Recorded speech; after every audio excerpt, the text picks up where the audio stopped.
येवला शहरामध्ये सर्रासपणे नायलॉनच्या मांजाचा वापर करतानाचं चित्र सर्रासपणे दिसून येतं। येवला शहरामध्ये सर्रासपणे नायलॉन मांजाचा वापर सुरूच असल्याचं दिसतंय। त्यावेळी शहरातील शिक्षक आयुब शहा हे आपल्या कामानिमित्त दुचाकीवरनं जाताना अचानक त्यांच्या गळ्यात नायलॉन मांजा अडकला। तेव्हा तो मांजा काढण्याच्या नादात त्यांच्या हाताला गंभीर दुखापत झाली आहे आणि दुचाकीवरनं तोल जाऊन ते खाली पडलेत।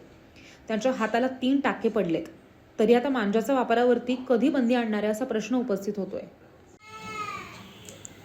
काल मी दुपारी माझ्या आरोग्य तपासणीसाठी दवाखान्यामध्ये जात असताना अचानक माझ्या गळ्यामध्ये नायलॉन मांजा अटकल्याने सुदैवाने कोणतीही मोठी घटना घडली नाही, कारण माझ्या गळ्यामध्ये मानेचा बेल्ट असल्याकारणाने माझे जे आहे प्राण वाचले।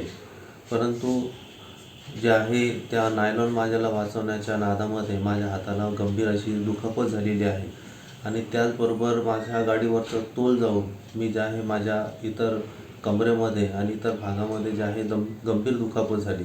आजही आपण जर बघितलं तर येवले शहरामध्ये नायलॉन मांजाची सर्रासपणे विक्री होत आहे आणि त्याचा वापर होतोय। तर पोलीस प्रशासनाने याकडे गांभीर्याने लक्ष देऊन अशा प्रकारे विक्री करणाऱ्या व वापर करणाऱ्या लोकांविरोधात सक्तीने कारवाई करावी, त्यांच्या विरोधात जे आहे कठोर कारवाई करण्यात यावी अशी माझी या अनुषंगाने मागणी आहे। नाही प्रकारचे जे आहे प्रकरण किंवा घटना जे आहे वारंवार येवला शहरामध्ये घडत असतात, तरीही मात्र जे आहे नागरिक या बाबतीत कोणत्याही प्रकारची काळजी घेत नसल्याकारणाने अनेक जे आहे नागरिकांना अशा प्रकारच्या गंभीर इजा आणि दुखापती होतात।